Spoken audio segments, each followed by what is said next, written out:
So dito nga pala mga boss, yung sway bar bushing na nabili natin wala siyang hiwa. Kaya eto, hiwaan na lang natin. Kutsilyo lang gamit ko dito parang medyo mahirap kasi matigas nga pala yung rubber nito mga bossing ko. Pero ito, tsatsagay natin tong hiwain. Medyo matigas din siya no. Grabe kasi ang purol ng kutsilyong meron ako Pero tis-tis lang, mahihiwa rin natin to. Ayun bumaon na rin boy. Nice. Hindi kasi to kaya salpak ng kapag wala siyang hiwa. So ganito na nga pala yung itsura na itong mga boss kapag nahiwa na natin siya. Medyo pantay naman yung pagkakahiwa ko po. Pwede na to. Sana umepekto. Mawala na yung kalampag. Ay hindi pala kalampag yun. Lagutok. Nakakabisit kasi yung tunog na yun mga boss So mukhang all goods na to. Kaya ito. Sipat-sipat muna kung nag-crack. Pero mukhang maayos naman yung hiwa natin dito sa bushing na yan. So ito na nga pala yung dalawang nahiwa ko mga boss. Ay pantay Akala mo sinukat Joke lang. So handa na akong isalpak to mamayang gabi. Inabot na ako ng hapon dito kakahiwan. Tigas kasi ng mga goma na ito Tara, umpisaan na natin yun. So dito nga pala tayo gagawa mga boss. Ginabi na tayo pero palag-palag na yan kahit medyo madilim. Tara, simulan na natin to. Dito nga pala mga boss, sinisimulan na natin Nagte-testing pa lang ako dito mag-jack Hindi ko talaga alam kung saan yung pinaka-jacking point na ito. So susubukan ko munang paangatin to mga boss.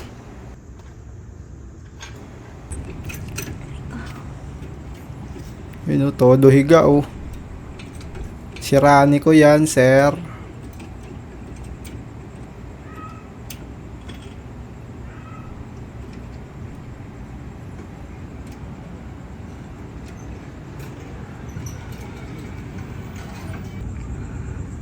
So nagluwag na nga pala ako ng gulong dito pagkatapos ko mag-testing mag-jack.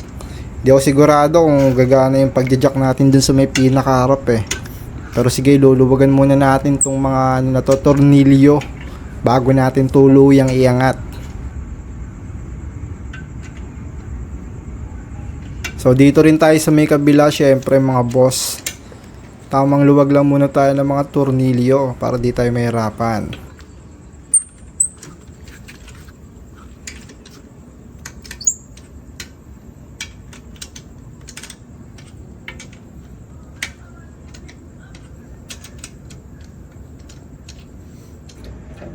Dito na nga pala mga boss, sinusubukan ko na siyang iangat Maluwag na yung kabila ang mga gulong natin So di ako sigurado rito kung maaangat talaga siya natin ng tuluyan kasi medyo maiksi lang pala yung jack na to.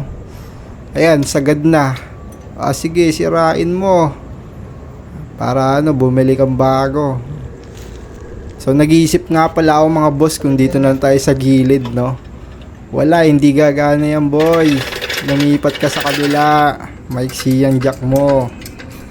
So dito mga boss, nilipat natin yung jack natin. Sa gilid na lang tayo mag-aangat. Kabilaan na lang siya mga boss. Hindi pa kasya. Yun, iba, baka sa side skirt lang siya, hindi kasya. So ito na nga pala mga boss, mukhang okay na to.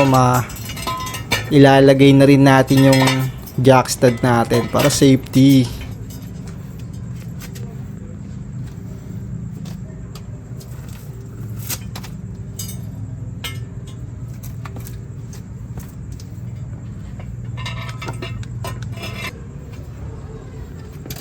So mukhang pantay na yung pagkakalagay ko dito mga boss. So susubukan na natin siyang ibaba.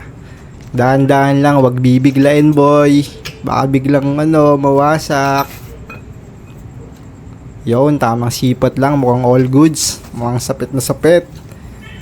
So syempre dito rin sa may kabila. So angat ko muna to Tapos handa natin yung jack stand natin mga boss. Yun, magic umangat bigla. Ayos.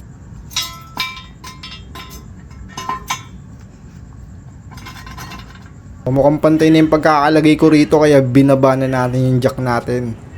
Yun dahan-dahan bigla lang. Kinabahan pa nga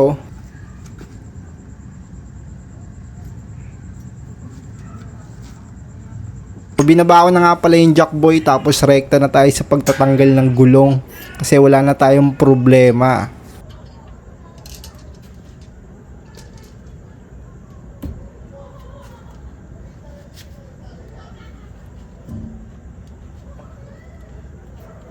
Ito na, tuluyan na natin natanggal yung gulong natin. Sandal muna natin to dito mga boy. Nakakaisa na tayo. Nice.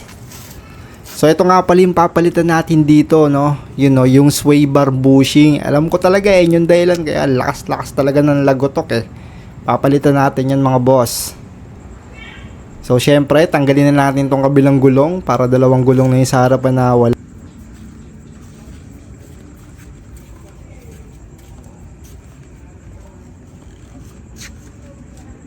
So ito na nga pala mga boss, natanggal na natin yung luma. Ayan yung luma oh. Sobrang luma niya talaga. Ayan yung pinagtanggalan natin syempre.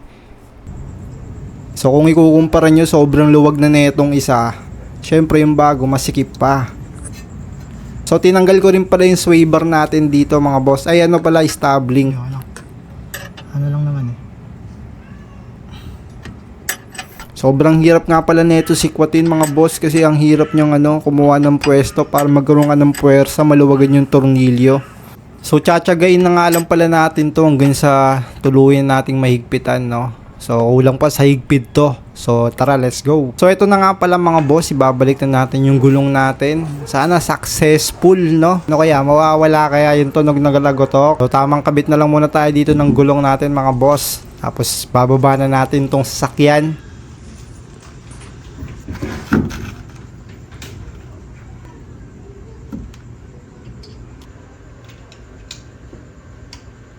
So, higpitan ko na to mga boss. Salamat sa panunood.